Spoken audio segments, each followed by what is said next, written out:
Magandang araw uli sa inyong lahat mga kamatyas. Pasensya na po uli sa aking boses.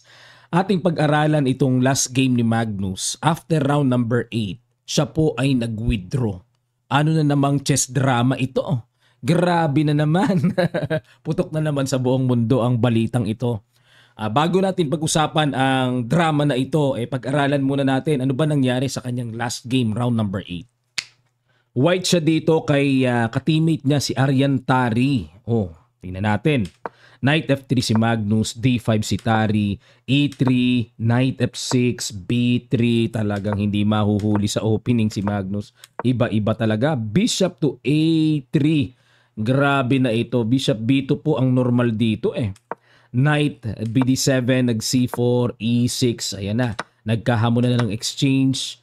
At Knight ang pinang-capture, nag-castling, bumalik ulit, and kumapture sa D5 at nag-B4. Ayan, bookline pa rin, ano? Kahit medyo kakaiba na. Ito pong castling ang novelty kasi ang old line ay C6.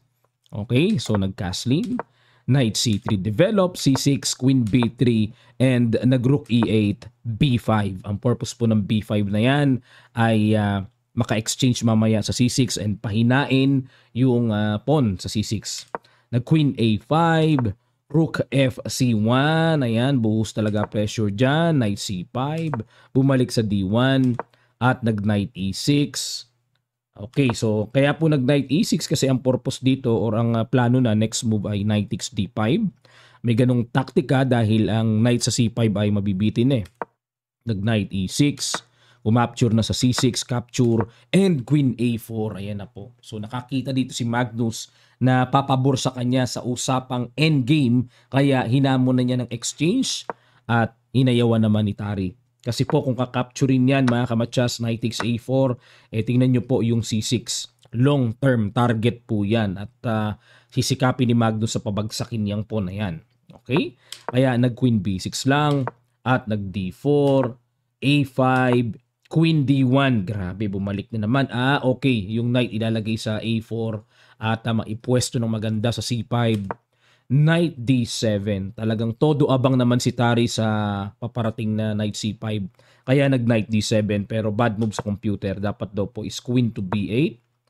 Okay, medyo malalim lang kapag nag-Knight A4 and Queen D6. Lipat dyan para yan ang pandepensa sa C6. Pero weak pa rin talaga ang C6. Grabe, galing ni Magnus makapag-create ng kahinaan ng kalaban niya, no? Knight D7 at nag-Knight A4, Queen B7, Bishop D3 exchange, at nag-Queen B4, Queen D1 ulit, grabe. Ilang beses na bang pinuntahan ng Queen ang D1 square na yan? Ulit-ulit. Nag-Rook FC8, Rook EC8, depensa, at nag-Rook AB1, Queen D6. Ayun po. No, kung ako po ang unang titingin, nasaan ang blunder dyan? Pero blunderacious ang binigay ng computer. Bakit? Wala akong makita eh. Hindi ko alam kung paano i-refute yung Queen D6 blunderacious na yan. Dito raw po kasi ang tira ay Queen E7. Bakit naman nag-blunderacious yan? Knight B6 naman ang ginawa dito ni Magnus. Na-miss niya ang malakas na tirang Knight E5. Yan na pala. Pag kinapture kasi yan, capture. Okay, pag tinakes may Knight B6 double. At halimbawa kung mag Queen D8 para walang Knight B6, ay ganun pa rin pala. Hindi pa rin pala mapipigilan. Ang Tori nga pala ay nasa B file na. So unstoppable. Ngayon, after Knight E5, hindi na ba talaga mapigilan to? Meron dyan. Halimbawa kung mag Rook A7, hindi madodouble pa rin pala, no? Wala bang iba? Halimbawa, ito gawin natin para may kahalili. Knight B6 pa rin. So, capture and then Rook takes. Babagsak pa rin ang pawn sa C6. Grabe pala yung Queen D6 na yun. No? Maliwanag pala, tira Knight E5 nga and wins. Pero na-miss ni Magnus ang Knight B6 siya kagad. Capture, and Queen A3 para makakalikot din ng counter pero bad move ang binigay sa tira na yan. Dapat daw po is Rook AB8 lang.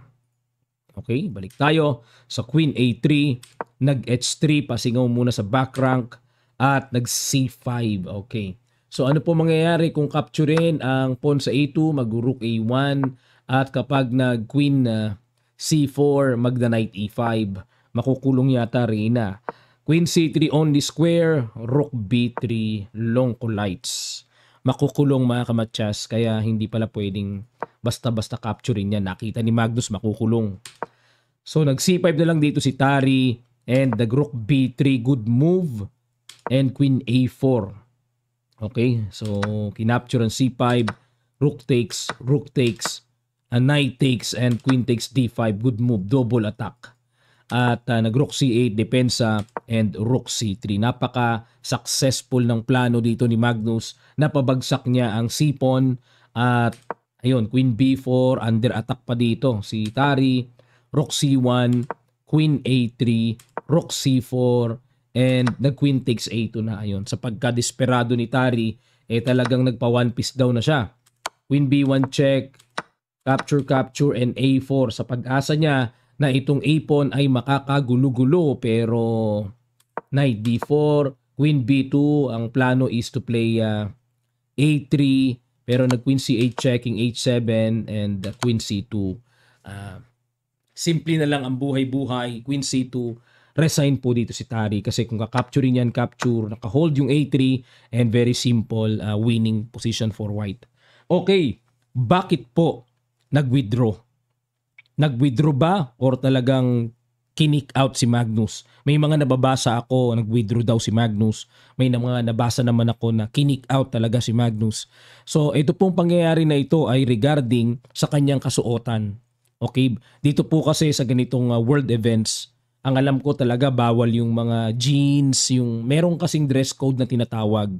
So dapat meron kang pipiliin lamang na kasuotan, naka-coat, 'di ba? Nakatawag natin dito pang Americana, 'di ba?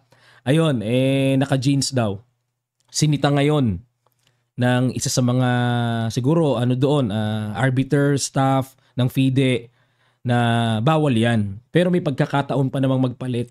Kagaya ng kay Nepo, sinita si Nepo, nagpalit naman agad si Nepo. Pero itong si Magnus ayaw pumayag. Ayaw pong pumayag na siya ay magpalit ng kaniyang jeans. Yan ang pangyayaring naganap doon mga kamatsas. Ayaw daw ni Magnus na magpalit ng jeans. Kaya itong si Magnus, dahil ganun ang kanyang response, hindi siya ipinaired ng round 9. And then si Magnus po ay nag-withdraw. Pero masasabi bang nag-withdraw yun? Kung hindi ka pinaired ng round 9, ibig sabihin, kick out ka. Yung FIDE mismo ang nagtanggal sa iyo sa round 9. Yan, ano po masasabi nyo dito mga kamatsas sa chess drama na ito? Sinita si Magnus magpalit ng kasuotan, pero hindi siya pumayag. Ang mga nabasa ko, dinadahilan yata nila si Nepo. O, di ba? Sumunod naman, agad-agad nagpalit. Pero itong si Magnus ayaw. So ano pong masasabi nyo doon mga kamatsas? Tama ba ang ginawa ng FIDE?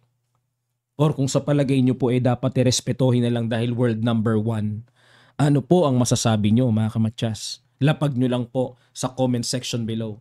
Ayan, sige po. Palitan tayo ng ating mga saloobin regarding po sa chess drama na ito mga kamatsas. Abangan ko po ang inyong mga komento sa ating comment section below. So wala na po totally si Magnus sa World Rapid Chess Championship. Ewan ko lang kung sa World Blitz ay lalaro pa siya. Pero dahil sa nangyaring ito, sa malamang baka wala na rin siya or hindi na rin siya maglaro sa World Blitz Chess Championship. Bukod po kasi ang Rapid and Blitz inuna ang Rapid. Ayan po mga kamatsas. So muli po maraming salamat sa inyong pagtutok sa ating mga upload videos at lapag nyo lang ang inyong mga saloobin sa ating comment section below. Maraming salamat. Magkita-kita pa tayo sa mga susunod pang chess updates.